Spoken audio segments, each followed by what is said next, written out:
Karena kita mendekati akhir pertemuan kita dan waktu tinggal 6-7 menit, tapi kita perpanjang sampai 10 menit untuk memberikan waktu masing-masing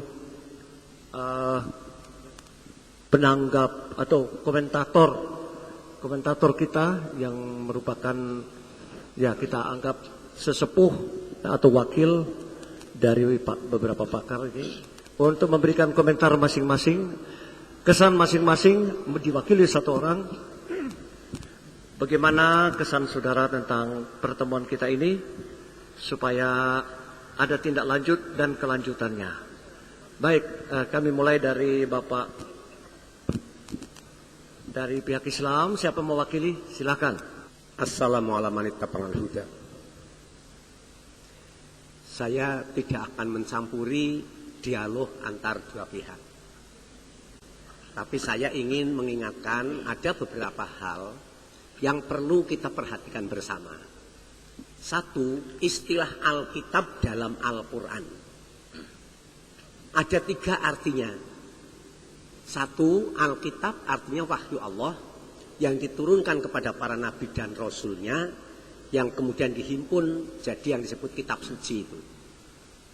Kedua, Alkitab artinya catatan amaliyah manusia yang dikerjakan oleh malaikat atas perintah Allah.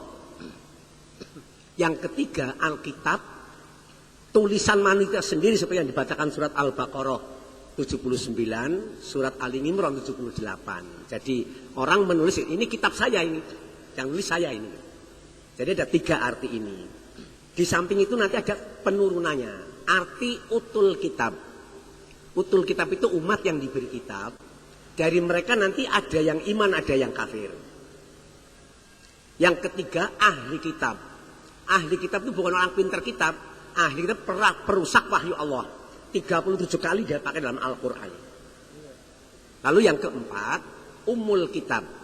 Umul kitab ada 3 artinya. Satu, kitab induk kepunyaan Allah. Kedua, umul kitab artinya surat Al-Fatihah.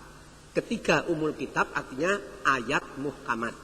Surat Al-Imran ayat 7. Itu yang perlu saya perhatikan. Yang kedua, tadi pertama kali yang disinggung masalah surat Al-Maidah ayat 68. Ini perlu saya ingatkan. Dan saya secara pribadi sudah kirim surat kepada Departemen Agama. Terjemah Departemen Agama atas bantuan Saudi Arabia itu berbeda terjemahnya dengan terjemah Departemen Agama yang pertama yang 3 jilid. Nah, saudara kita dari Nasrani itu menggunakan terjemah yang dari bantuan Saudi Arabia. Hei ahli kitab, kamu tidak dipandang benar-benar beragama sehingga kamu melaksanakan, menegakkan Taurat, Injil dan Al-Quran. Terjemahnya begitu.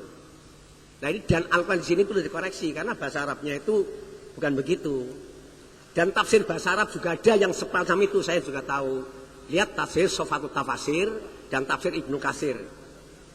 Ini sama dengan terjemah dari Departemen bantuan dari Saudi Arabia. Ini perlu kita koreksi, tapi yang lain tidak. Yang ketiga, kata Tuhan. Kita orang Indonesia mengatakan Tuhan, menyebut Yesus Tuhan. Sini bantah Tuhan. Dalam Injil, tafsir Injil dalam bahasa Yunani yang diterjemah oleh Gereja Katolik dari ND tahun 65, sebenarnya kata Tuhan bagi Yesus itu tidak tepat katanya. Karena Kyrios bahasa Yunani artinya Tuhan, Lord bukan God.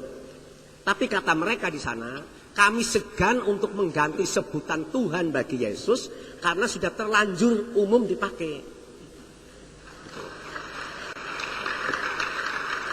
Kalau tidak keliru, kalau saya tidak khilaf, baca Injil, ya, tafsir bahasa Yunani, halaman 527 kalau tidak keliru.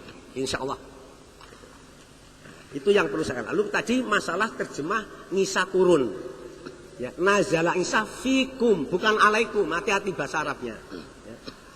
Fikum itu bukan Nabi Isa yang telah mati sekarang akan datang, bukan itu. Contohnya lihat Al-Quran surat Al-Baqarah 151. Rasulan fikum di sana juga.